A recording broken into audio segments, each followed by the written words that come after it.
just the name of our show.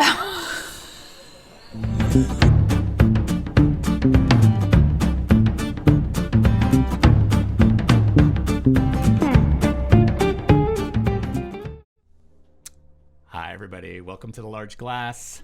Good evening. I'm hoping, because we always glitch on this, that we've got sound, but I think we've got sound. How are you? My name's Todd. And I'm Terry. And we are The Large Glass, and we have a really cool show for you tonight. We do. It's very exciting. We're super psyched for this one. We have been toying with the idea for a long time of actually having an artist in their studio, Zoom, be live with us. Yes, and here we are. And here we are. Yeah. So we are going to have somebody very special for you, but of course we've got some business to tend to before we get to that. We do. It's a little bit of a laundry list tonight, which is awesome because that means a lot is going on right now. Right. So, right. Yeah. So we're going to keep you waiting a little bit, but not too long because, you know, we got to build the suspense. Yep. So the first thing I want to point out is that we're really close to 100 followers on Twitch. So if you can help get us there, I put the little pink bar. How do I point at the pink bar? That pink bar right there, that's 89 followers. We only need 11 more. So if you're sitting in and you're kind of lurking in the background and you haven't, followed us yet, if you could, that'd be awesome. So we would love that. Yeah. The second thing is we have to have our drink. Oh, we sure do. All right. So we usually pair a drink of some sort, a beverage of some sort, with the artist that we're going to be talking about that particular night. Sometimes we do it better than others. So tonight, I think we did pretty well. So our artist tonight, I know, number one, likes what you're drinking. Yes. So first up, we've got a Bordeaux Blanc. We've got a nice Bordeaux Blanc that we're going to pour. And that is for you. A little ASMR. A little Thank ASMR you. on the Bordeaux Blanc. So that's for you. And then I tried desperately to find this artist's favorite scotch, and I just could not find it. I couldn't find it. Well, So he found it, but you'd have to buy a big barrel. I found it in the gallon, the kind with the little finger hole that you use when you take it to bed at night.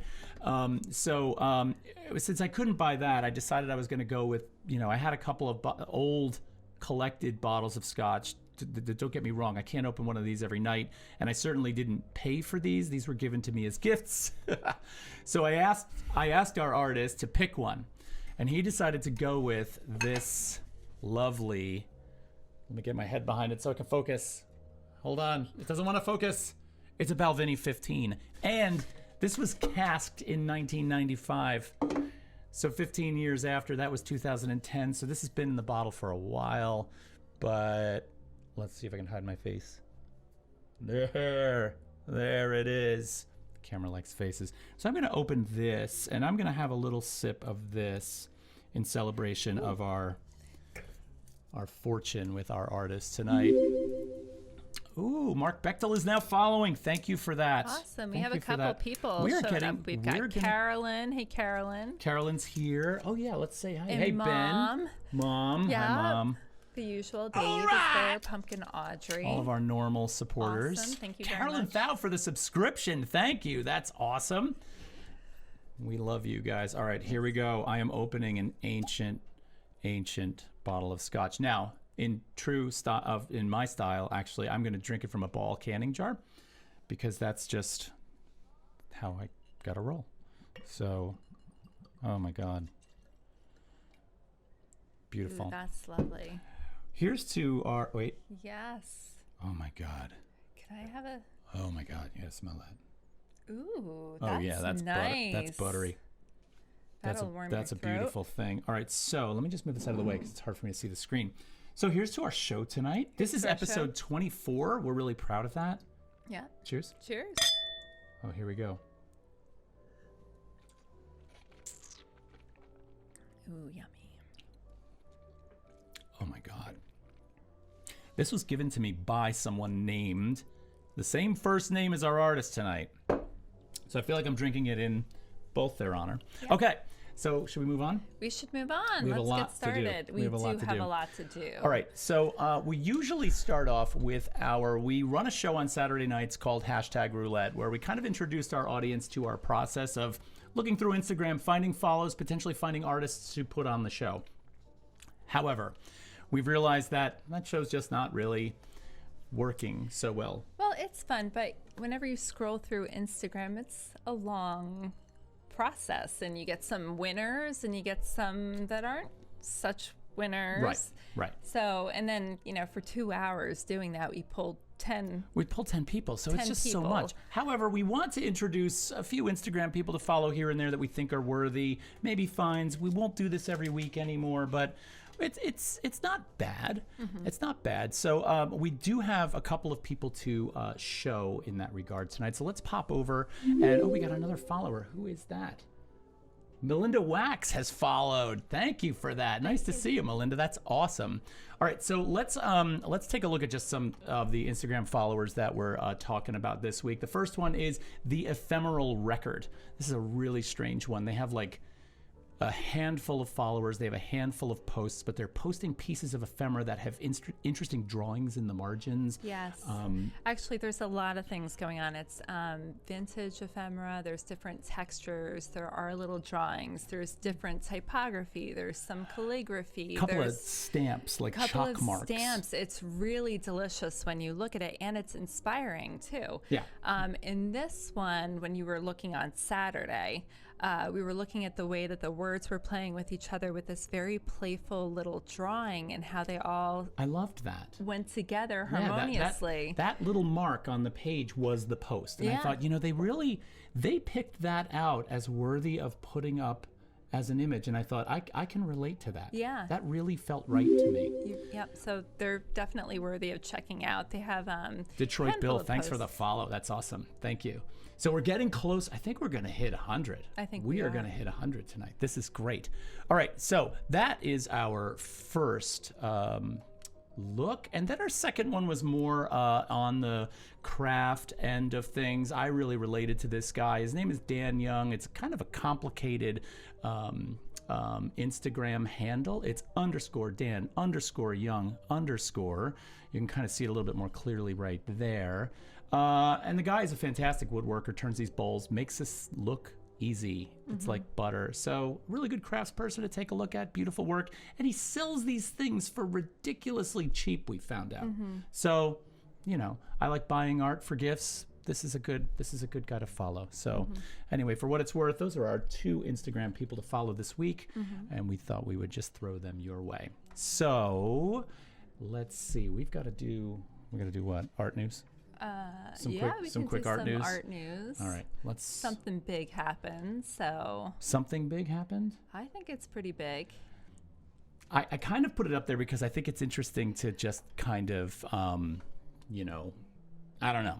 Let's just kind of play with it and see what happens. So that is not the image I want. That's the image I want. This is Arturo DeMonica, and Arturo DeMonica died this week, and he is best known for creating the sculpture of the Wall Street Bull. And you think to yourself, well, what's that all about? Like, why would I put that up there? Right? All right, it's sculpture, but it's that sculpture. It's a controversial sculpture. There was a really interesting guerrilla-style installation of the little girl that was placed in front of the bull a few months back. Or was that years now? I'm losing track of time in the pandemic. Within the past 2 or 3 years, I would say. Yeah. However, Arturo DeMonica was also the type of sculptor who installed things in a guerrilla fashion. This bull was placed downtown illegally at first. This was not a commissioned piece of sculpture. Arturo came here from Italy in the 1970s and actually became quite successful.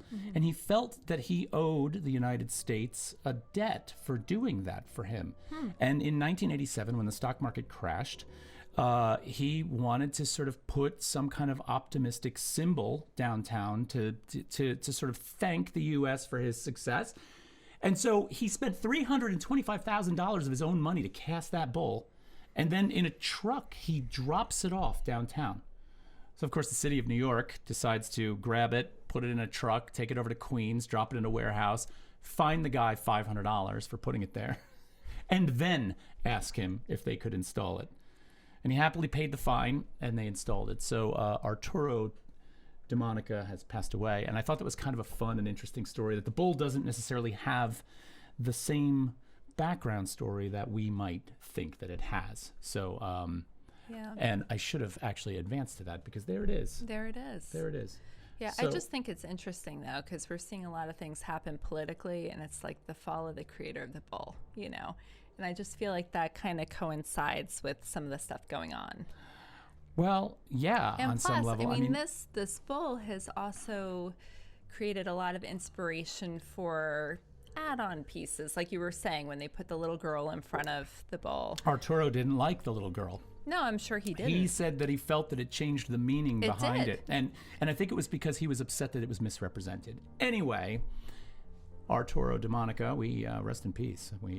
He is eating at Cipriani's, his favorite restaurant in New York. Huh. Oh, you mean in that picture? Oh. Okay. Well, Carolyn, I'm assuming you've been there. You would know that. All right. So our second little bit of news tonight is there is a new show at the Brownstone Art Gallery in Brooklyn, New York, which we love these guys. They have supported us. They came along for the unboxing with Mike Rader. They did.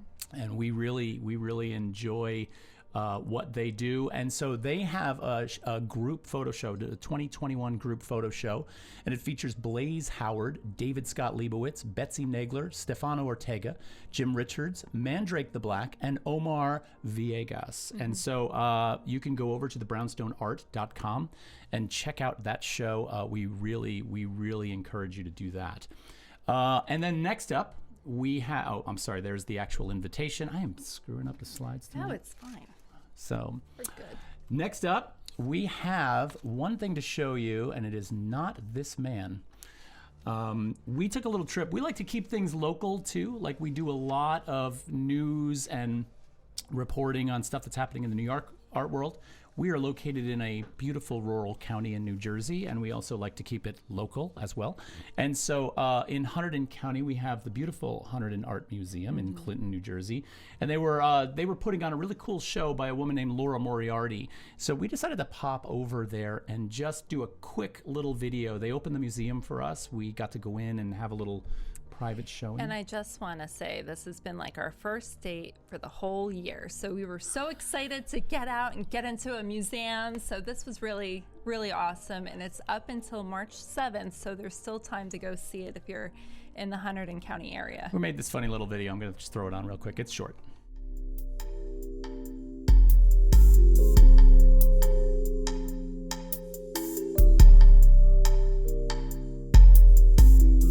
So we went by the Hunterdon Art Museum to see the Laura Moriarty show, which I was really quite impressed with.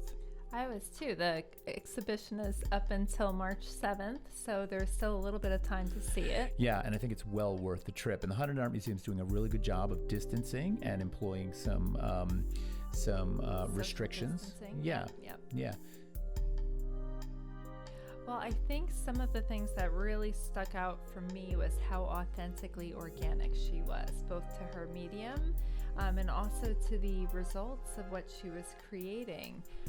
She used richly pigmented beeswax, and she explored different scientific processes, both in the solid and liquid form, and she was able to create two-dimensional and three-dimensional pieces that actually reflected very organic substances. Yeah, I loved the way the worlds of sculpture and printmaking, or painting for that matter, sort of crossed in this show. That was very exciting for me to see those connections. And the colors at this time of year were certainly something to behold. Uplifting a little bit. Completely. Yeah. Totally worth seeing. All right, so get over to the Hunterdon Art Museum in Clinton, New Jersey. The show is on until March 7th, and check it out. It's Laura Moriarty. We loved that work.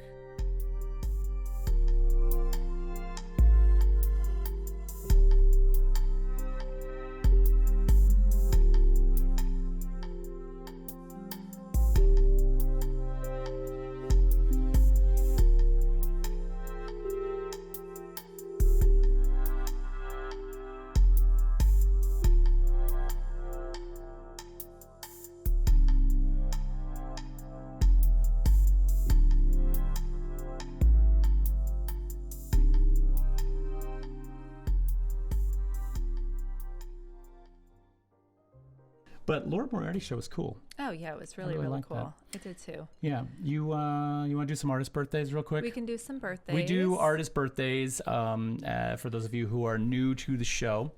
And what was the last piece that was shown? The last piece that was shown in the video? Oh, in that video.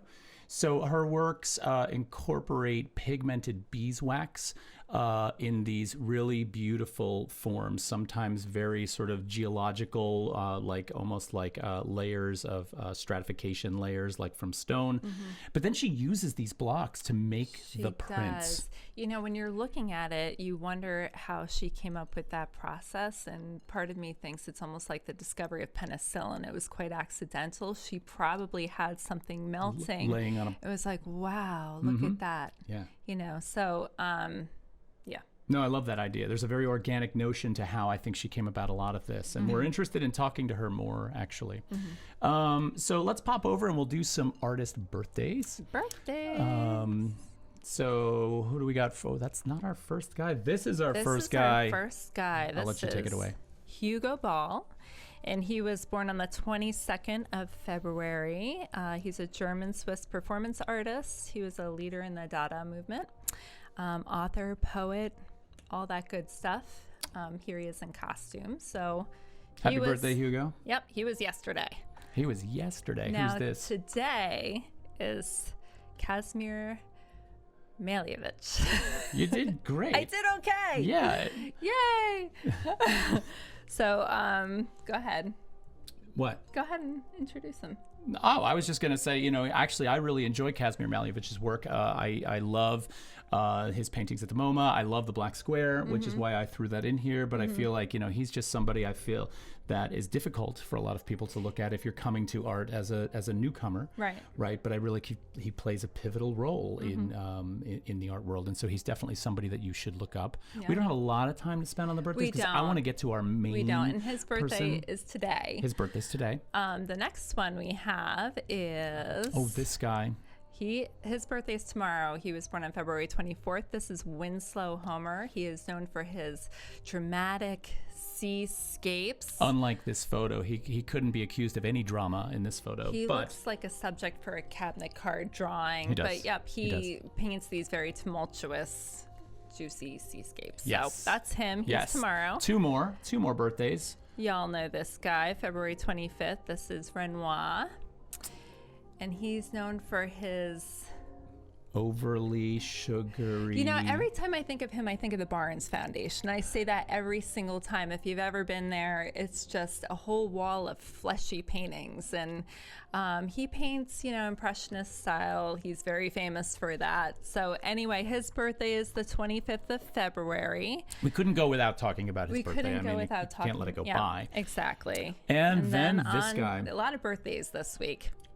This one is Saturday. This is the 27th of February. This is Eric Sloan. My parents actually collect him. He does fantastic landscapes, American painter. His skyscapes are actually great. They're down in the Aeronautical Museum in D.C.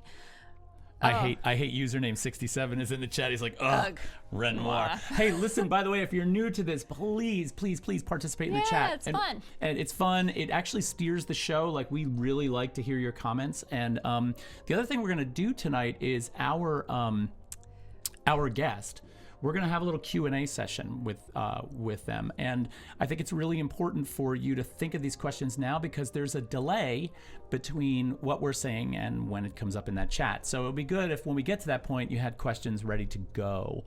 That's it for birthdays. That's it for the birthdays. I think that is the fastest we have ever done birthdays. We just peeled through them tonight. I know. I said I wanted to kind of get through things by 8:20, 8:25. So we're on target. 8:19. We're not dragging our feet. We're not dragging our feet. This is good. Great. So last but not least is, you know, one of the things that we ask for is, you know, there are ways that you can support us. And there's all kinds of different ways that you can support us. From number one, spreading the word. Like, tell your friends about our show and ask for them to come over to twitch.tv/toddlambrix, which I would have made the large glass, but it was early and now I can't change it. But spread the word and ask them to follow us. Another thing you could do is you can follow our channel. You can subscribe to our channel. There's all kinds of ways. Now, we do have a subscriber goal right now, and we thank all of our subscribers heartily. This is not like a YouTube subscription where that just means you click the follow button. subscribe on Twitch it's a paid subscription. There's different levels that you can sort of subscribe at. But we thank all of those. And we have a subscriber goal right now of 15.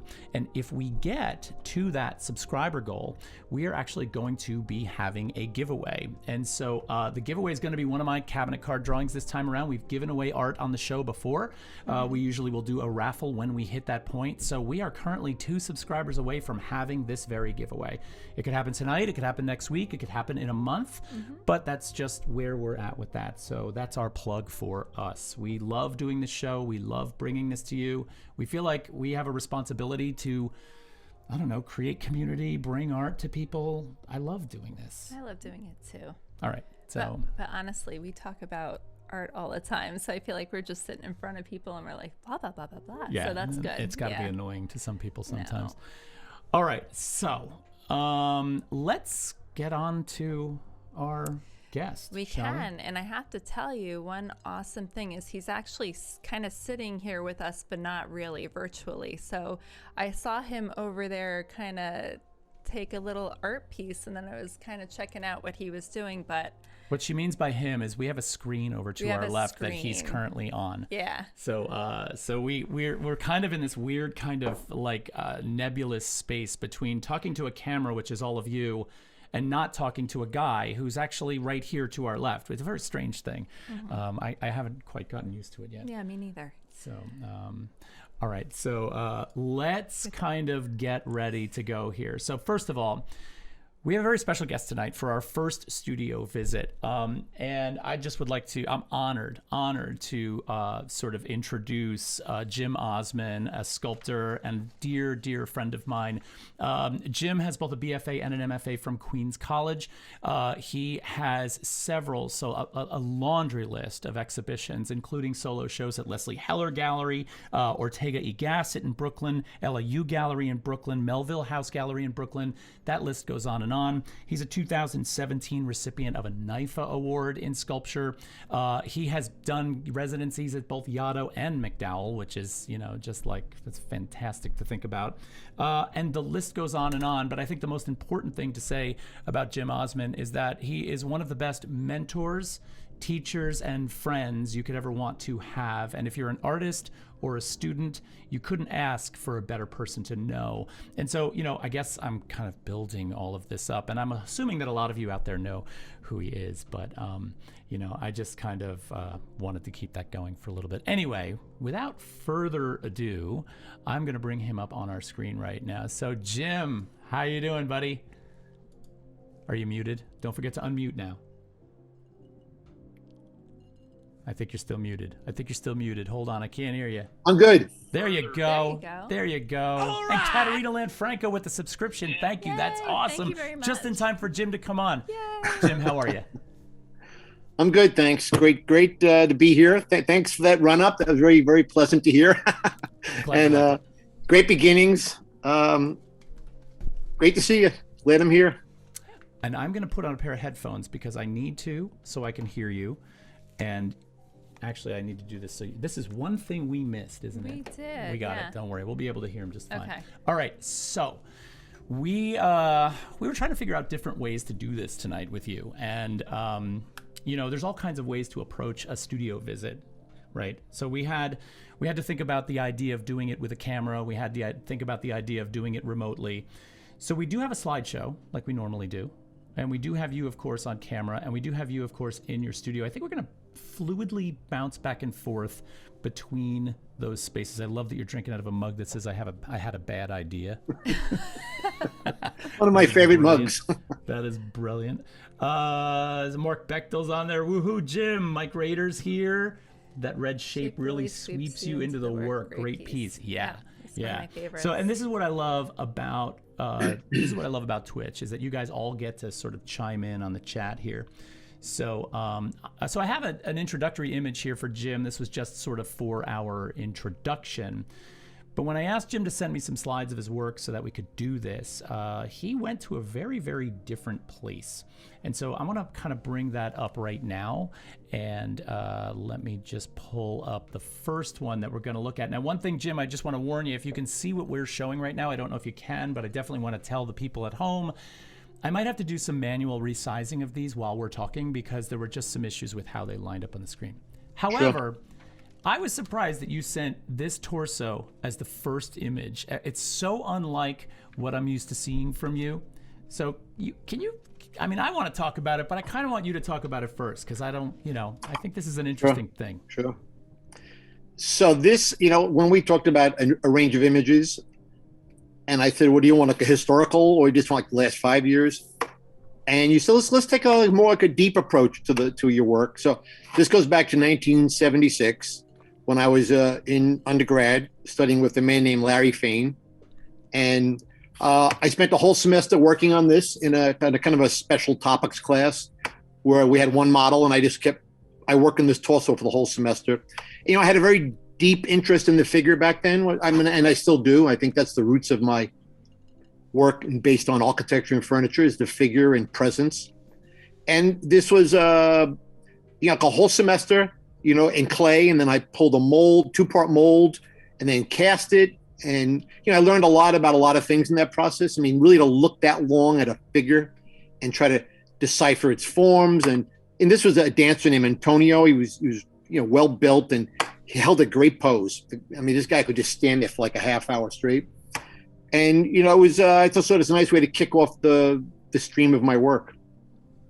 Got it. No, I think that's actually a really interesting thing. And I like the way that it relates to, distantly relates to some of the things that we're going to look at tonight, for sure. All right. Can we keep plugging on here? Yeah, go for it. All right. So this one I'm going to resize really quickly because it's just a little bit small. And there we go.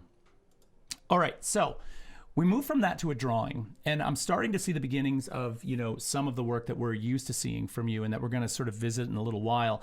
And I really love the approach to how you're attaching different pieces of paper together in this. So it's drawing meets collage. There's a certain form to this, right, that doesn't typically happen in drawing. So what are your thoughts on this? Can you comment on that? So this is 1983, let's say, and I just got out of grad school, and I didn't have a studio, and I was trying to figure out what just happened to me. And I just started to draw because I didn't have a studio anymore, right? I mean, I went from, a big workspace with welding and plaster and, a wood shop to a wall.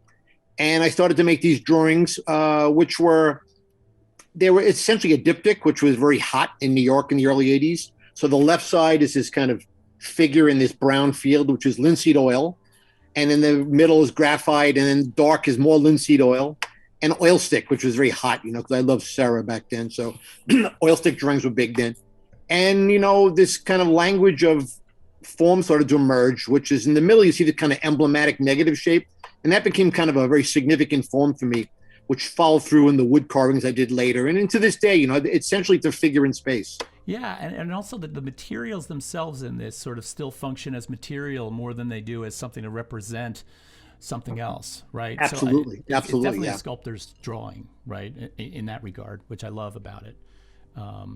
Okay, so I don't want to run over this whole thing and take over because I know you have your. Go for it. You have your volumes of notes. No, that's okay. Which I love. You're probably going to touch on quite a few of my questions, so that's great. Okay, good.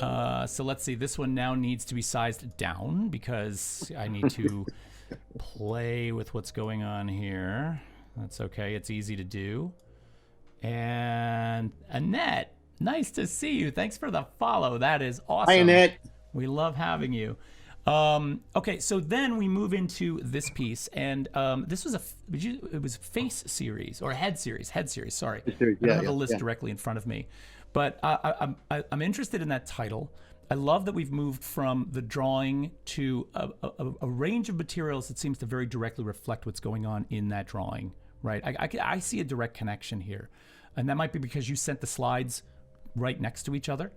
But I don't know. I think that's kind of what I'm pulling out of Yeah, this. I can, especially if you're looking at the two-dimensional representation of it and we're not seeing it in actual 3D form, you can definitely see the references to a drawing. Right. It's almost like, you've got that linseed panel on the side. There's references to graphite, but now we're dealing with raw material, right? And so the drawing is almost like leapt off the side, the two-dimensional into the three, which is really, really kind of interesting.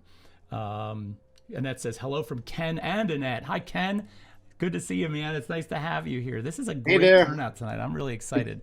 And I think that, this sort of walk through Jim's work in this direction is... Well, I always like to see the progression of how an artist came to be. Yeah. And having these images to see the linear progression of your work is, I think it's really important to know where someone came from. That's why I was asking you all these like really personal questions the other day. So yeah, and it's almost like it's this moment where, and this is the whole reason why we're in the studio too, right? Is because when you have a chance to see what a person's making space looks like, what they're surrounded by, what they're influenced by. Yeah. It's not just about the results anymore. No, it's a much deeper dive. And this sort of does that too. This is sort of like that same kind of situation, right? Here's another one that's similar in that, and I have to, I'm sorry about this reconfiguring of the slide every time. Jim, we didn't give you a chance to talk on that last one. You want to chime in here? Do you have something you want to add? You're absolutely right about the jump from drawing to sculpture, and really the logic I had for these pieces were I had a carved architectural element on the left, either like a blown up chair rail or you'll see some architectural rail elements, and on the right these kind of drawings of bottles, and they became musical forms later, and that's all welded steel rod. So it's kind of a drawing next to a sculpture, and how they kind of related and then didn't. I love that. Yeah, and also, again, just to go back to the drawing, I love that this one has that intense lighting from the right, because the cast shadow that's happening on the wall re-emphasizes the drawing aspect or the 2D aspect even more. Sure. Mike Rader's saying in the chat, I never thought of Brancusi and your work until today. The drawing really helped that. So that's a cool reference, actually, especially with these pieces. Absolutely. So, all right, let's keep going, because I want to get to, and I got to resize this one. This one was interesting to me because it's with the wood, but we start to see the palette emerge. Your palette is one of the best palettes I've ever seen. And we're starting to see some of those colors come. Like when this started happening, I was like, oh, do you want to tell us a little bit about this piece? Well, initially I was just trying to use, the wood and sanding it, maybe put some stain on it. And then I slowly started to introduce paint. That jump from that piece before to this one is about 7 years, is like the early 90s. And I was doing a lot of construction with some good friends of mine from grad school, Brenda and Betsy Garin, who are here somewhere in the Twitch. Nice. And this is parquet flooring I got from a job. And I love the kind of the way the grain drew in it, and it reverses, it goes vertical, horizontal. And then I was starting to think about gardening as a way to explore, to do kind of sculptural outcomes. And I looked at a lot of plants and buds and seed forms, and then drew them in bent wire and then attached them to these fields of color. Yeah, I think what Terry said about this notion of the palette starting to emerge in this, I was kind of looking at the next piece in the slideshow in that regard. But now that you mentioned that, and I start looking at this, it's like, oh yeah, of course, no, it's right here. And then I love how that's wire sitting up on top of each of those forms. Yeah. Although it looks like a drawing stand. So I don't know if people at home can see that's in fact wire attached to that. But so again, you're kind of going back to the previous piece where you've got the welded steel rod, a slight cast shadow on one side. You've got this element of drawing and sculpture coming together, and so it's really all starting to. And I think it's easy when we get further into the sculpture to lose the drawing element. And I like that these earlier pieces begin to solidify that notion in there. I think that's really important. Yeah. Okay, so let's keep going. Hopefully I won't have to do too much resizing, and I will. Bear with me, everybody. This is better than a carousel, right? But The Carousel. so this is the one I was thinking of in terms of how color creeps in, and not because of the very obvious pink that's present in here.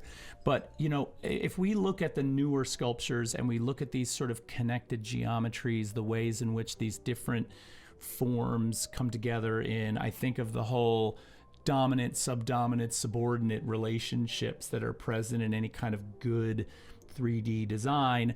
When we look at that middle area there, just below where the pink intersects, you can see these really subtle references to planes of color and how they sort of play off of that void in the front is actually not an opening. It's a black solid surface, but it looks like a void because of the way the reflectivity. So there's a real lot going on in terms of dimensionality, and the color contributes to that. But I think that this is where I started to sort of feel palette in the work. But I like your reference better. Yeah, we got some comments going on. Yeah, I got to get into this here, and I don't have my glasses on, so you have to read them. All right. Well, I think we'll start with Brenda Garand. Okay. Hi, Jim. And she makes another one. He's the master with materials. Nice. So you're getting some highs in the chat. I don't know if you can see the chat on your end or not. If I can. Yeah, I can. Oh, you got it? Okay. Hi, Bran. Good. And then Ben says, that's wire. Wow. Right, because it looks like drawings. Yeah. Right. And then Hawk in the Sky 2021, quirky and wonderful, just like the artist himself. Agreed. Agreed. I love that reference. I love that reference. Jim, you want to talk a little bit about this one? You want to say anything? It was made at McDowell Colony in 1998. And it's when I came up with this, I had this little notion, like, I'm going to build furniture forms and fill them with abstract paintings, which are 3-dimensional. And that was my thing. So and the other thing I want to point out, the 4 box forms you're seeing sitting inside that pink kind of corner, they just nestle, they're not attached. So my whole point, one thing I loved about them is like, they can reflect, humidity. If you touch them, they shift a little bit. So they kind of create a little bit of intimacy between parts, which for some reason appealed to me. Yeah, I would imagine also given their, it feels to me like the finish has a glossiness to it. So unlike some of the stuff we see now, and I would think that there would be a very sort of careful, if you touch them the slightest bit, they would move. Yeah. Right. So I think that would be a big factor in how it almost had a delicacy to it. Right. Oh, David Backus, thanks for the subscription. Yes, that's fantastic. Thank you. I think that means... Oh my gosh. We hit 15 subscribers. We hit 15. Guess what? We're going to be doing a cabinet card giveaway. We're doing a cabinet card giveaway tonight. That is nice. Yeah, awesome. we're going to have to rig that up in a little bit. Well, I'm going to rig it up now because I think it's going to run for about 30 minutes. So I want to make sure that that's running in the background.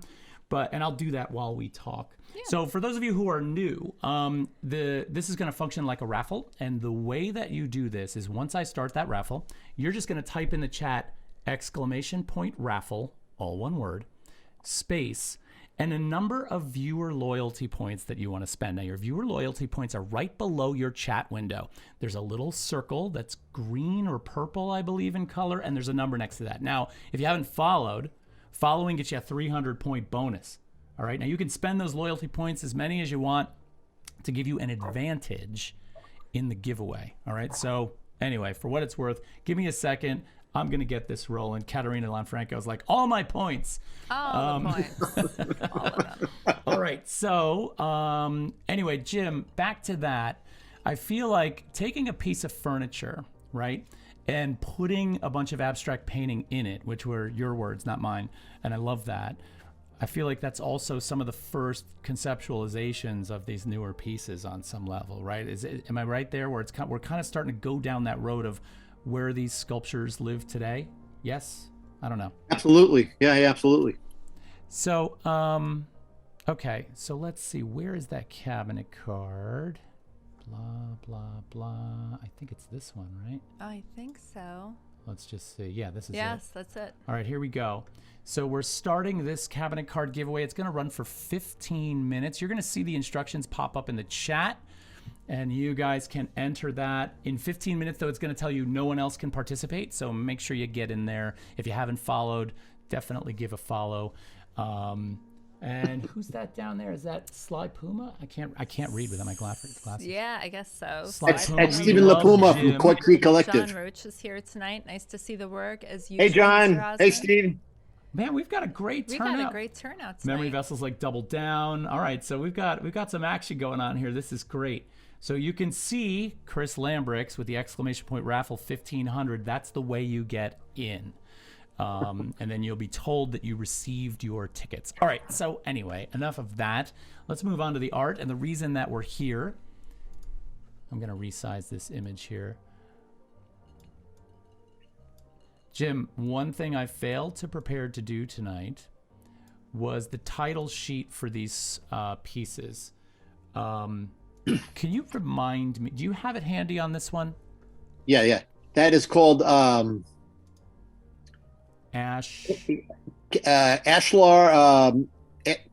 Ashlar House? Ashlar Port. It's Ashlar Port. Ashlar Port. Yeah. I remember the name of it now.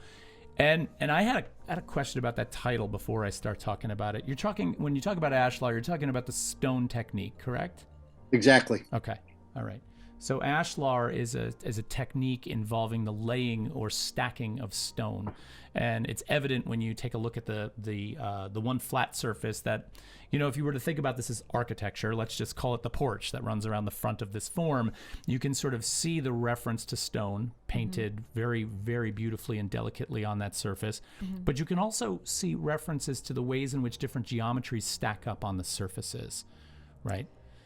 So I just am in love with, in this, the way paint and wood mimic the joinery of wood and the joinery of other materials. So there's almost like a 3/4 lap or a half lap taking place on that plinth, and I can't tell if it's paint or wood and paint, or it's just there's so many little details here that I think the craftsperson, or not even necessarily the craftsperson in me, but just the person who loves detail goes to. I think this is a really important piece in the progression. Well, yeah, I think so. And actually, when I was looking at your overall collection and portfolio, you don't normally think of wood as being a very sensual medium because it's hard, it's rough, it's got all these surfaces. But looking through your work, and especially seeing the progression, and this piece especially really brought it home to me, because you really do engage in all the senses when you're looking at his work. You're imagining the smell of the wood, the feel of the wood. There were some walnut pieces I wanted to put my cheek onto because they looked so cool and smooth. And when I looked at this one makes me want to taste it. So they're all bringing it all to me. Like when you're around them, I'm sure that experience really comes home. I feel like a big part of that also has to do with the palette sensibility and the flatness, as well as the various surface treatments, right? All of that tactility. I don't know why it goes to not just touch, but things like taste. Taste, yeah. It really does. Well, when I'm looking at his paint, because sometimes I look at them like paintings too, and I'm like, wow, how does he know when to paint and when to let the wood speak? That's the other conversation that I'm trying to figure out. Yeah. No, I love that John Roach just said it's a Neapolitan tour de force. It is. It looks delicious. Bam, Jim's got the Exactamente. Yeah. What's that? Say that again. Exactement. That's what exactly what it was. I love that. That's Neapolitan ice cream. Yeah. That is brilliant. Mike Rader says this also shows Jim's ability to manipulate scale. Not sure if this fits in your pocket or fills a room. That's actually a really good point. That is a good point. Yeah, and actually, when we get to some of the later works, I really want to talk about scale. I scale do too. is really something. All right, let's keep rolling here. Can I tell you one thing? Yeah, of course. I'm sorry. Go ahead. And not to blow your heads, but the bottom of that is pigmented plaster. There's no wood in that piece. Whoa. The part the ashlar pattern is pigmented plaster. The part we've been calling wood all this time is pigmented plaster. Yeah. Fantastic. Wow. Skimmed onto a sheetrock. Oh. Wow. Okay. All right. See, now that's what I'm talking about, because going again just to this notion of how your sensibility towards material just keeps layering and layering and layering. And then once it's layered up, you bring it back. Like we start getting into some of the later pieces, like the walnut. And then all of a sudden, rather than tricking the eye with the material, you're sort of really diving in deep directly to what that material's essence is, right? And that's just brilliant. That's brilliant. The master skimmer. Somebody knows about your taping skills, I'm assuming. Yeah. Yeah. I skimmed a lot of houses in my day, you know. Well, you know, Jim and I once sat talking about, I don't remember how the subject came up. You might have been talking about doing some of that work, and I said, I'm a maker, I'm a craftsperson, I love building anything, I love making anything. I am constantly have my head in there. But the one thing I absolutely hate to do is tape and spackle. I just hate tape and spackle. And you were like, oh, that's my, you were like, that was your thing. My sweet spot. Right? Well, I got to tell you that the hand involved in doing that that's a skilled hand. So anyway, moving on. Thanks. Thank you. So now we're starting to get into some of the work that. Yeah, this is some of the more recent stuff, like when you think of Jim Osman's pieces. And we're starting to get some more texture in there, some more shape. The grain of the wood becomes more visible. So it's really evolving here. Somebody just said mic drop. I want to make sure we can still be heard. Can you? I'm wondering if she said that about the other thing. Oh, drop the mic. Yeah, like, wow. Wait, that's Am Schmidt with the mic drop. Am, you've got to remember that when you say mic drop, rather than sort of metaphorically dropping the mic, we're like, oh crap, they can't hear us. All right, so I hate username 67 is like, it is actually wood this time. Exactly, it's all wood, yeah. Okay. All right, good. So, yeah, Jim, what year was this one done? Where are we at right now in the timeline? That's 2012. 2012. Okay, so we've made a bit of a leap here now, and just in terms of, I mean, not from the last piece, but we're moving forward. Mm-hmm. Okay, so one thing I want to do in this slideshow is I kind of want to bounce into Jim's studio a little bit. Jim, at what point? I would love to sort of talk a little bit about what you have going on in the studio. There's a lot of things going on behind you. I know that the people at home kind of want to look into that, and I think we're getting to a point now where we could go back and forth with the works that we have. So can we pop over and kind of see you in your space a little bit? Would that be all right? I'm going to tip the laptop. So here's a piece I've been working on for the last 6 months right here. And it's getting close, I'm putting things together. Naturally, the sign I'm getting near the end. I'm connecting them with nuts and bolts and dowels, And then there's something on the floor over there I'm making behind it. And there's a bunch of sculptures wrapped up in plastic bags to keep them dust free. But I'm still in that stage right now where I mean, my work method is I just make stuff, and I kind of refer to it as my making my own found objects. And then I have on this wall, y'all want to pick there's a bunch of things being made over there, and they just sort of hang out. And then when I need a part, I go over and get it. So it's kind of, when you think about collaging, like you think about Schwitters would have like this ton of paper and ephemera and crap. I just make things without a purpose in mind, and then later on I think, well, that would work with that, and I start to combine things. So I'm still kind of collaging. This is something I really wanted to talk to you about. I'm glad you're bringing this up. And you mentioned Schwitters, you mentioned this idea of you just kind of have this stuff, right? And that idea of being in your space, wherever your studio is, and not having a plan, not having a preconceived notion of what something's going to be before you go in, and you're tinkering, right? You're kind of bringing things together. You're trying this connection with that. You're trying to see how these two things go together. And it's almost like you're trying to develop and invent a language. And every once in a while, a word forms or a concept forms and materializes before you. And I feel like that is something that all of the art making practices, embody on some level, but somehow sculpture is a little bit deeper into that space, because I feel like material and sculpture, like in most of the other disciplines, material is sort of established, right? Like in painting, material is established, but in sculpture, there's so many different materials that you can kind of bring to the table with different properties. Like, have you ever encountered something? I guess this is my question. Have you ever encountered something that you've had in the studio you want to work with, and you keep bringing it up to try and answer a question, and it just never works, but you hang on to it for some reason because you're connected to it? Absolutely. I bought a case of pink 4-inch plastic tiles that were the same ones that were in my house in Queens. And I've had them for 25 years. And I'm not getting rid of them. They're in the basement. One day, because they have such vernacular, twang, but I collect things. I save things, if you got space, you should save things. That's my feeling, Well, there was a video that I saw you in where you were being interviewed and you said you had all your pen nibs from when you were in school. Mm-hmm.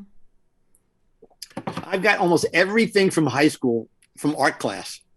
All my hunts, my crow quills, my pen holder, my triangle, my ruling pens, never goes bad. God, where the heck do you keep it all, man? I'm so pressed for space. I would love to do that, but I just can't imagine. I got a big footprint over here, So, can we pop back to the slides for a second so I can push forward? Sure. All right, cool. Let's do that. So, let's kind of keep moving along. I got to make this one a little bit smaller. Terry, do you want to talk about? Do you want to jump in here? I feel like I'm running over you a little bit. No, I think that's fine. You had mentioned in one of the videos I was watching about your process, you said this really fantastic quote that you make problems for yourself and then you solve them. And that seems to be the way you roll with your process. You kind of are a tinkerer, as Todd had said. And when I was talking to you this weekend, you had mentioned your chemistry beginnings and how you were influenced, or you were captivated by the periodic table of elements. You had started in chemistry. You realized this millimoles and stuff ain't for you, which is fine, but you loved how the periodic table of elements stacked up, how it looked, how beautiful it was. And I find that when you work in the studio, you're constructing things, it is a certain kind of chemistry. Like, I can definitely see the connection that you're making with this early background and what you're doing now. And even when you think about old school periodic table of elements, sometimes the colors on them too. And I'm seeing some similarities there as well. So that's it. Oh, Dan Hill is here. Dan, thanks for the follow. Glad Dan. You're here. Nice to see you. And I think color is something that we haven't really gotten into in this conversation yet. The palette is just blow your mind. Jim, you're a master. Like, I have such color envy with the way you handle things. I mean, there are certain color choices you make in these pieces where if I were mixing paint, I wouldn't go near them. And if I did go near them, sometimes I would not even consider the combinations. But then when you pull this off in the way that you do it and the way they relate to the wood, yes. There was another thing you said in one of your interviews where somebody said you were talking about some of the earlier pieces and the different choices of wood, the different furs. You got to walnut. And one of your friends said something about why the paint looked better on the walnut. And he said, I'll tell you what it was. Something about how the walnut absorbs the light and the paint reflects it back. Yeah. You wanted to say that, didn't you? No, I was You're going to say, let like, Jim say it. Oh. No, you said it perfectly. Yeah. Yeah. But that was Nick Giz, by the way. But I guess what I want you to talk about is how have you've made discoveries in paint from dried paint in the bottom of cans that you've pulled out and used in pieces or as pieces to how you apply paint to different types of wood. What are some of the discoveries you've made about color in using them in sculpture? Is that, that's kind of a weird question, but. No, but I got an answer. Good. I was a house painter for 20 years, painting apartments, lofts, businesses, my own places. I remember, when we would start painting a room, you'd realize how the space changed. And I just say to my clients, like, they'd come in and say, oh my God, I hate the color. I said, wait till, let it dry, let it settle, wait till the morning when you see morning light. Yes. And the space would look so different. And then I started to pitch them like, well, let's paint one door side one color and another a different color. Let's shift the color at this bit of molding. So I started to realize, in hindsight, I realized I was making big sculptural statements with house paint, back in the 80s and 90s when I was a house painter. Yeah. Yeah.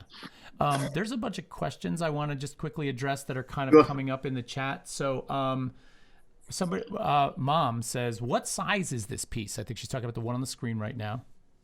It's called Pink Lintel, and it is about 20 inches high, 8 across, about 4 deep. Okay.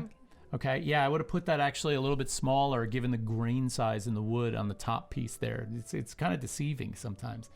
Yeah, that big grain, yeah. Ben Hagenbush says, do you incorporate wood burning in your pieces? Only when it bogs down in the table saw. Oh. Yeah, I could see that, right? It happens, yeah. You get those burn saw marks in there. Am Schmidt, she wants to hear the quote again. Oh, yeah, about the walnut and the light. I'll let you say it since I'll get yelled at if I say it. So this friend of mine, Nick Giz, was at the show at Leslie's in 2019. We were talking about the walnut.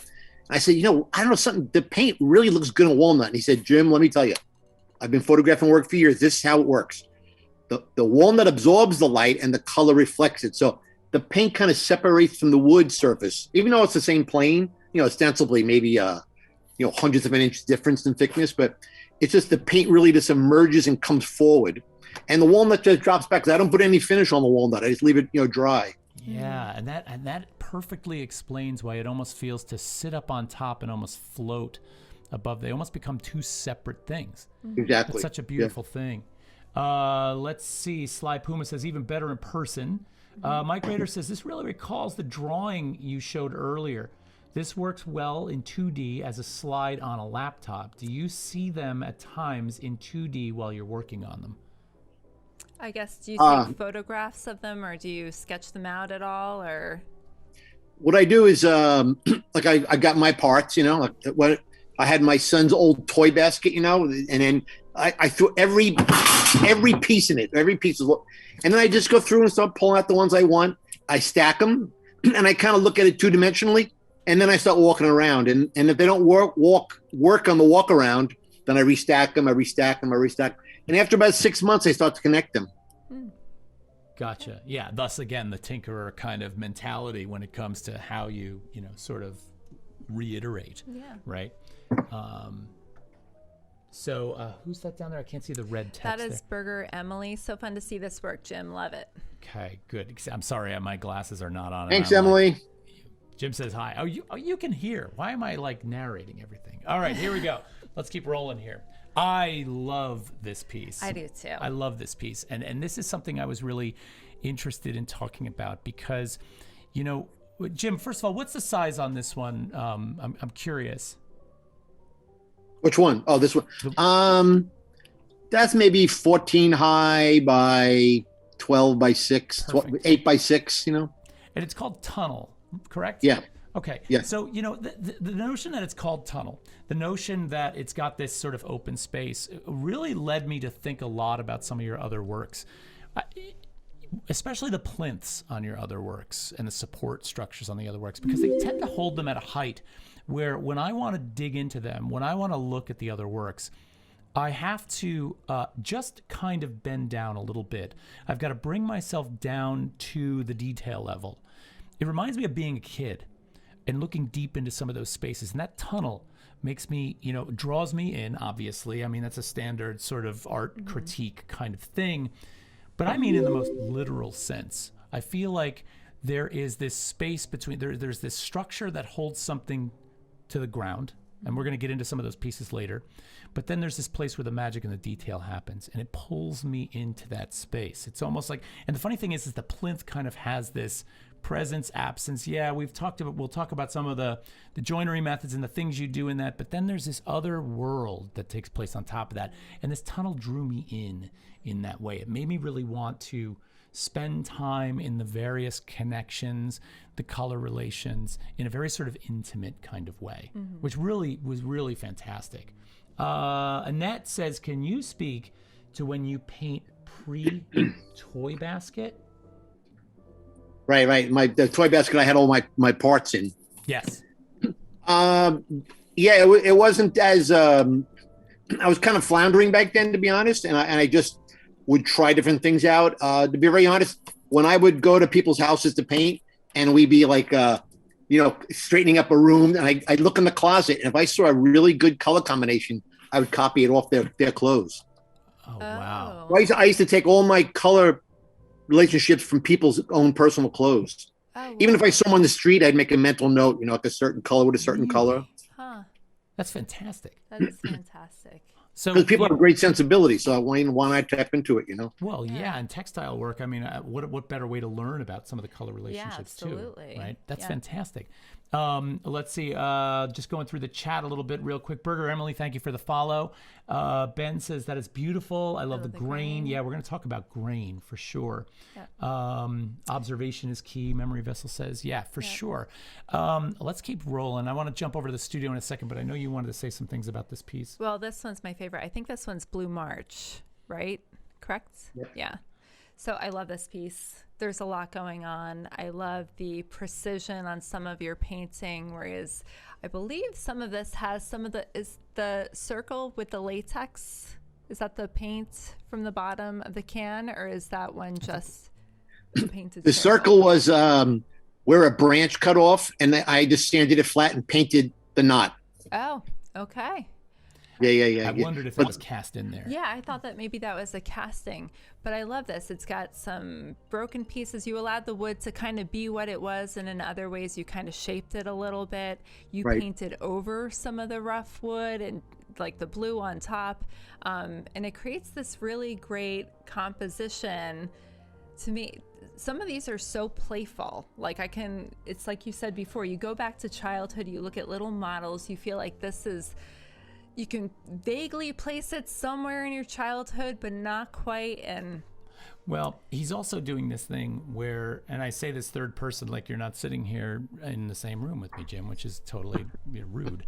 I think you do this thing that I love, where you both magnify and defy the connection points and the physical makeup of the material, right? So that knot, or that stick where it broke off, or AKA a knot that you painted, all of a sudden now we're not sure what to make of that. So you're creating these situations inside the material that hint at defying the material, which is really cool. Like, it really leaves you questioning sometimes. Yeah. And I think that's kind of what it boils down for. There's a playfulness in that, but there's also like this. Yeah, well, not just the materials. I mean, some of those colors too. I mean, he puts different kinds of greens together that you normally wouldn't toss together.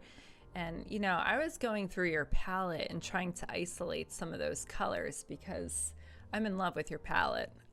I'm like, there's chartreuse, there's tomato red, there's this cornflower blue, plum, orange, mint, and I'm putting them all together and trying to find, like, I'm making notes on your colors. Plus, when you pair them with the browns, there's ochre, brown, brunette, umber, mocha, tawny. Like, there's all these great browns going on as well. So there's like a natural color, there's a synthetic color. It's all working together in harmony. It's like society. You've got urban, you've got nature. It's like this whole conglomeration. Yeah, totally. Of everything going on. And the other thing on that note that I really love about this is that you have this, and I'm going from the builder sensibility. I made a lot of kitchens when I had my shop in Brooklyn. And so, you kind of have to think about wood grain and material, wood grain in terms of its temperature, wood grain, or I should say wood species in terms of its temperature, and what other colors it goes with, right? And so there's certain things walnut works with and certain things walnut does not. Mm-hmm. And so that sort of cool brown that is walnut, you can really play with that, and how these different subtle shifts in color in your paint push and pull those planes to different depths in a really successful way. And so, I'm just thinking it like, okay, I made a few kitchens and I would never pair the walnut with this color or I would do it with this color. And, it's kind of like this, there's harmonies and then there's complete disjointedness, which I love, There's a lot of stuff going on in the chat right now. Oh. We have Sly Puma, how much time do you spend with a piece before you feel like it's complete? There is so many little details in the work. Did you catch that, Jim? Yeah. Thanks, Stephen. So do you want to answer that one? Like how much time you spend, or? I think I've said, in the past sometimes, I just have like 5 or 10 things going at once, and, I just circle the room, and I find myself making productive distractions so that I can not get bogged down. I solve a problem, I go to the next one, I solve a problem, and it kind of helps me just not, I'm always kind of going to the next thing, what I learned from the previous thing. And that's why the bodies of work have really, they're homogeneous in some way in relation to palette or construction techniques, or attention to grain as a drawing technique. But yeah, they take a long time to come together. But then when they get there, they're all like one body. It's kind of interesting. Yeah. Because I've had people come in the studio and say, "Is this one piece, or are these a lot of different pieces?" And I said, "Well, it's a lot of different pieces, Yeah. Because I have a homogeneous approach toward aesthetics and It's method. It's interesting that you're saying that now with this upcoming slide, because one thing I have been noticing when you start putting them, and the whole thing I'm understanding is the sculpture, but sometimes it feels like part of the piece is more finished, so it almost feels like it's on a pillar for examination. Or so I guess I'm asking, which you're not going to answer. It's one thing that I don't want you to answer it because it's like, it's mysterious. We like mystery. But these platforms that they're on, which are part of the piece, they're really intriguing. And I was watching a gentleman go around your one show, and he was kind of just rough cut filming everything. His last name was Com. I'm forgetting the first name. James Com. Yeah. Yes. But he was noticing how all of the bases were very different. He's like, ooh, pay attention to what he's doing in the bases, because some of, like, you can see letters going on in some of them. At least that's what he was saying. So how do you, I guess the sculpture speaks to you in some way and tells you what it wants. Because you seem to have like a dialogue with what's going on with your work, and you're listening to the materials and you're looking at it and you're interacting with it. Can I say something Yes. in there? Because I think, from the standpoint of you create a problem and you solve a problem, right? I feel like the sculptures create the problem of what do I do with this in terms of just how do I put this up? Present it. How am I going to present this? Yeah. Right. And so now there's a new level of problem. And I think these pieces don't warrant the simple white pedestal. Yeah. Right. I feel like there's a poetry to how they're held aloft. Yeah. And that system that holds them up, different in every single one, is sort of like this underlying rhythmic, almost like a poem has a kind of structure to it. Yes. Right. And sometimes that structure is symmetrical. Sometimes that structure is, patterned, and sometimes it is completely asymmetrical. Yeah. But all the while, it's necessary to hold those words aloft to give them whatever play it is we're trying to sort of allow to roll off our tongue. Yeah. And the funny thing is, like I said, I don't want the answer. I don't want to know if it was designed to uphold it or if it's actually part of it. It's like, it's this really awesome thing that I'm trying to figure out in my mind, and I like mystery. You like So, Jim, I guess she's not going to let you talk, pal. Do you want to talk about it, Jim? All I'll say is this is the most recent thing I've done. And it is the kind of jump forward, I think, with the work, and that I'm trying to find a way to get these tableau landscapes off the floor without saying stand. Yeah. So I've been calling them support devices, which is a little corny and arch. But when I show the work, I say you buy the whole thing. That's the sculpture. Well, they're part of the sculpture. They're part of the sculpture. So it's almost like you're elevating this idea of a stand to not a stand. It's not a stand. It's part of the sculpture. It's a sculpture, So- yeah. I always felt one of the biggest problems with sculptures on pedestals is that the pedestal just is supposed to be ignored. No, I know, Yeah, but these are not meant to be ignored. Of course. No, Yeah. I think this is a brilliant solution to that problem. You walk into a museum and there's a piece of sculpture on this white box in the room. We're supposed to walk around it. It interacts with our body on some level, but we're supposed to forget. It's like pay no attention to the man behind the curtain, Right. which is on some level ridiculous. Yeah. Right. So Sly Puma says it's genius. I agree. I totally agree. Jim, can we pop into the studio again for a second? Because I would love to see some of those pieces you've got on the table and show. You did a little trick for us before that I just Yeah. I mean, I'm going to show you a couple things. And I think it'd be This good is to like show everybody. a side body of work I'm doing. I'm going to tip my camera down. But I love how this relates. So these blocks of walnut that now what I'm doing is I'm cutting paper and sticking it in there. And I'm just playing with the idea of that kind of, again, I call it the intimacy between, the bigger form to these kind nestled forms, right? Oh, that's gorgeous. And I'm building these kind of funny little boxes. Yes. I love it. There's a ton of these, and I'm just trying to figure them out. And I just want to show you this for fun. Here goes something's going to happen in the future with these. Oh yeah, I was hoping you'd bring these up. We love these. So there goes that was the can of paint, right? And I opened up the bottom and pushed it out like you do cranberry sauce at Thanksgiving, and I got that big glop. And at some point, I run them through the table store. These things tooled. You cannot believe how beautiful. Well, I saw a couple pieces that you had actually. I don't know whether did you turn any of these on a lathe? No, just when they come out of the can, they get the striations like a turning, Yeah. Okay. So maybe that was what made me think that. But maybe you cut them on a bandsaw. Yeah. When I cut them on the table saw, I do get the kind of the blade whir sometimes. Okay. Yeah, for sure. Yeah, that's what it was. But yeah, they have a really nice feel to them when you cut them. What do you got there? And there's one's cast plaster, and I'm working on filling it with paper now. Oh man. You can sort of see. That's I love the combination of materials there. That's so strong. Wow. So they're kind of back to drawing, but they're objects, I mean, I like making physical drawings. Mm-hmm. Yeah, absolutely. Katerina Lanfranco's like treasures. Yeah, you're getting lots of love in the chat. You're getting a lot of love in the chat here. Thank you. Wow, yes, WTF, love this. Treasures, huh? but again, I think this is the magic of being in the studio, right? Yeah. And especially with someone like Jim, where there's this whole love of, how does this work? Let me put these two materials together. Yeah. How do these two things relate? And all these small models that are, and I call them models, but they're sculptures. But they're experimental, and at the same time, they are the results, right? In a lot of cases, and they open a window into the thought process, which is just the best part of this. Yeah. The combination of colors, materials, design. Carolyn's saying, the whole shebang. Memory Vessel's like, okay, you have me now. So yeah, you're definitely getting it. Can we give away that cabinet card real quick? Yeah, let's go. We're gonna cut to the quick drawing. This is exciting. Okay, for those of you who are new here, I gotta put this out here, and a few of you know exactly what I am about to say.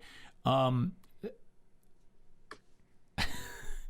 mother has entered this drawing, and my mother seems to have an uncanny amount of luck when it comes to winning this stuff, okay? But I will tell you that this is totally done as a random draw by the broadcasting software that I'm using. Bots. Bots run the bots. show. It's all bots, so there's no bias here. So if someone with the last name of Lambrix wins this prize, it is not rigged. I had nothing to do with it. Mom, I swear you better not win this.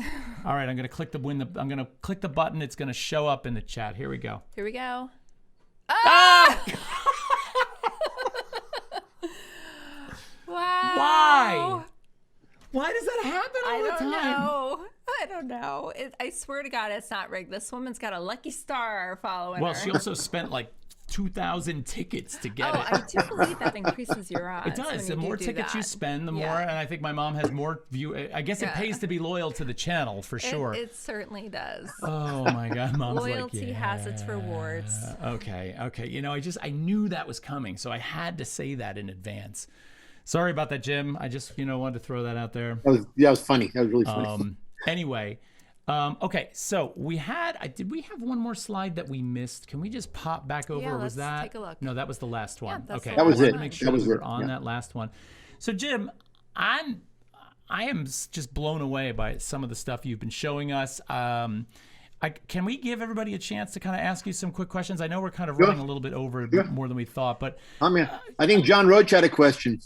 He did, and do we know how to scroll back? It was regarding, I had mentioned something about letters based on Com's walkthrough on your show. Yeah, it's right there. Yeah, and his question was, Terry mentioned the idea of letters. Does typographic form have a significance in your work? Ooh, that's a good question.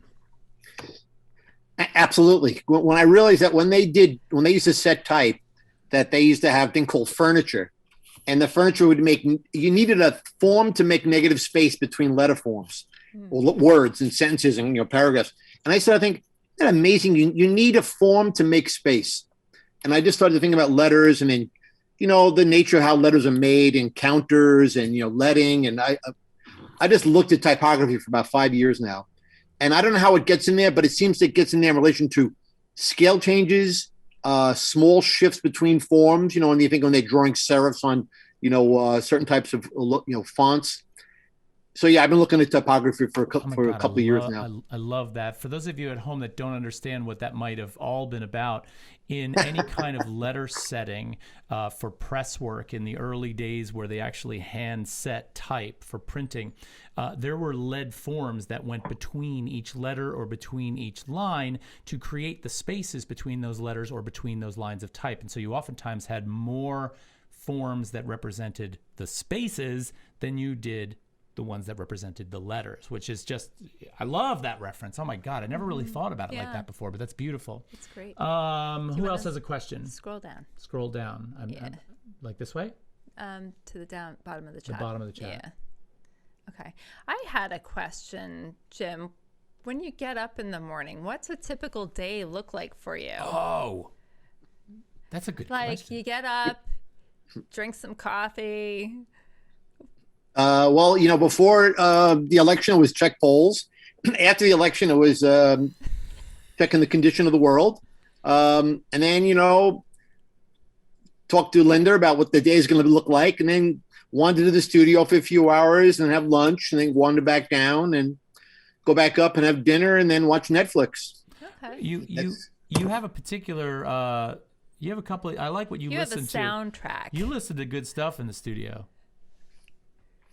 So this is every day I play this album. Bach, the Goldberg Variations. Glenn Gould. It's really just fantastic. Got it from my teacher, Tom Doyle. And I go through Baroque music, and then I kind of go over to rock and roll, and I go back to Baroque and rock and roll, so I kind of gets the rhythm going. I realize, I could put an album on, and they're usually about 25 minutes aside.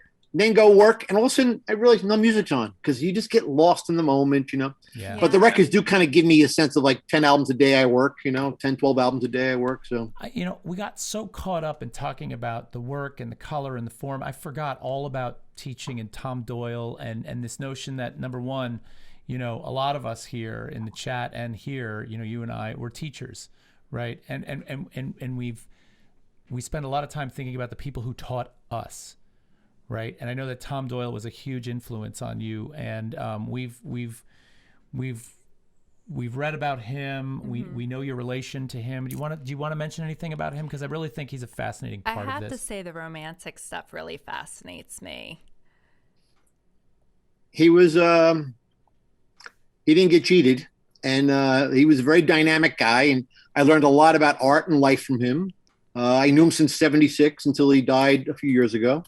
He gave good advice. He was very fair. I learned a lot about technique.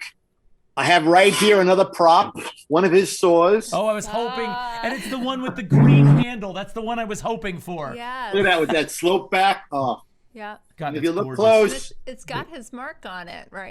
he signs his name right there, Tom Doyle, and he does a little like kind of TD thing. It's etched in there, right? Yeah. Yeah, I can see it. That's gorgeous. Yeah. Yeah. Fantastic. So, every time I go see him, he'd say, I go see him and Jane, his wife, and he'd say, Jim, need a saw? Jim, you need this? And he'd always give me a can, or he'd give me these big hunks of hickory or, hemlock. I mean, he was always giving me great wood. Yeah, but, there's something about there's something beautiful about having the tools of your mentors, the people who pass these techniques down to you. And then, that's one thing, right? But then being handed a tool that they used in their shop. They're imbuing upon you a sort of, it's not a trust, it's more like a kind of, they're passing along, a much more physical element than just the technique itself, right? Because they know it's going to move on, they know it's going to live on. Like, he didn't give that to just anybody, right? I think that was probably reserved for people he knew would pass that along.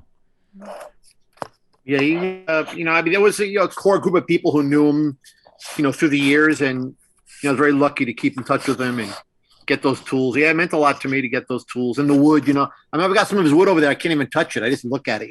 I'll pull it out and I go, oh, and I put it back. Yeah. I Hate Username 67 just said, I used to take care of the Tom Doyle works in the LeWitt collection. Wow. Really?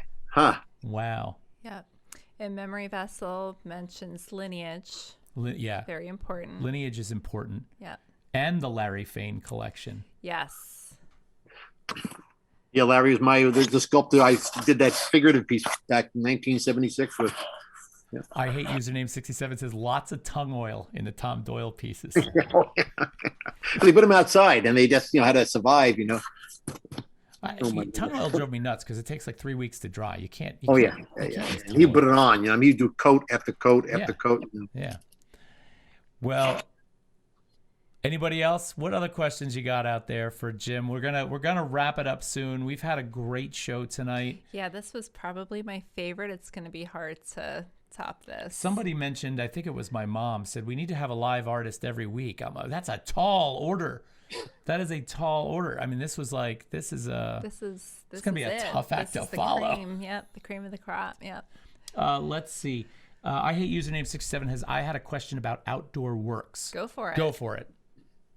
He's probably typing it right now. Your mom, you can do it. You can do it. I know a lot of people, but I think I'd run out pretty quick. All right, let's see. It says, I know Jim had an outdoor piece in Madison, Connecticut once. It was a scandal, by the way. Ooh, do wow. tell. But I am wondering how he thinks differently about scale, which are always so intimate in scale. Which are always so intimate in scale. Okay, so even when in human size. Thoughts on that? Which part? All of it, any of it? The scandalous one. Oh, okay. So I made a sculpture. It was based on a Le Corbusier bench at the Villa Savoy. It was covered in AstroTurf, and I installed it in this kind of mini mall. Yeah. And it was up on a Sunday afternoon. I finished at 1. By the next day at 2, it disappeared. And then we tried to chase it down, and the curator was had TV cameras from Channel 7, and they were in dumpsters. So if you look up sculpture and dumpster, my name comes up. Well, as it turns out, I think the guy who owned the building there didn't like my sculpture in front of his business because he thought it would hurt his business. Oh, come on. And he had a guy take it apart, and it was inside of a storefront just 20 feet away. Really? And when we said it was going to cost $20,000 to replace it, they found the sculpture. Yeah, I would imagine so. And when I got there, it was totally disassembled and was laid out like a splayed frog. Oh my God. And we made a deal, and I rebuilt the piece and reinstalled it in an area that wasn't so controversial. Wow. Huh. Great experience. Well, and it's funny too that a bench is sort of like a plinth for the person sitting on it. Did you intend people to sit on that? Yeah. People were sitting. I put it up, and immediately there were 3 people on it, laying down and hugging and laughing and rolling on each other. Then they'd walk away, and 2 people would get up on it. It was meant to be a sitting bench. Yeah, and they were wearing the very clothes that you were pulling your color examples from. That's right. All along. Yeah, which is kind of a really beautiful, completing of the circle. Yeah. Exactly. Just Googled, comes right up. Pick is amazing. It's still there. Pick is amazing. He Googled the trash bin thing. That's what I have to do. I mean, those metrics are there forever, Yeah, it's true. It's true. So, well, Jim, listen, you have been awesome. We have loved having you tonight. We love you. Thank you very much. Thank you so much for this. You're so generous with your time, and I know that our audience has loved seeing you. So maybe we can do this again sometime. Maybe when this whole thing is in the future, you can sit right here. That'd be lovely. Yeah, that'd be great. I would love to do that. I would love that. Being in person. Yeah. It's been a year, right? In person. That's going to be a great thing. Well, thanks again. Thanks everyone for coming tonight. Thanks for all the great questions. Yeah. Thanks, Terry, for the research. Of course. And thanks for having me on. It's been great. Absolutely, Jim. Jim, we cannot wait to see you in person, and take good care of yourself. We will talk to you very soon. Okay. All right. Ciao. Take care. Bye-bye. Everybody else, thank you so much. We really appreciate your support. You guys got us over this fantastic hump tonight. Thank you.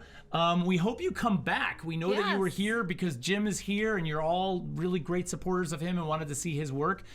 We try to do this on this level every week. We feel like it's a fun conversation. So, join us again next week, Tuesday night. Scott 53 is now following. Thank you very much for that. I think that's Scott Reed. Is that Scott Reed?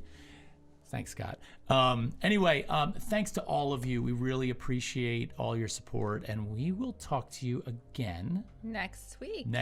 Wait a minute. hold on. I need a little bit of, I need a dot. Oh, yes. We need as a dot Jim would to say, I need a toast. dot of the scotch here.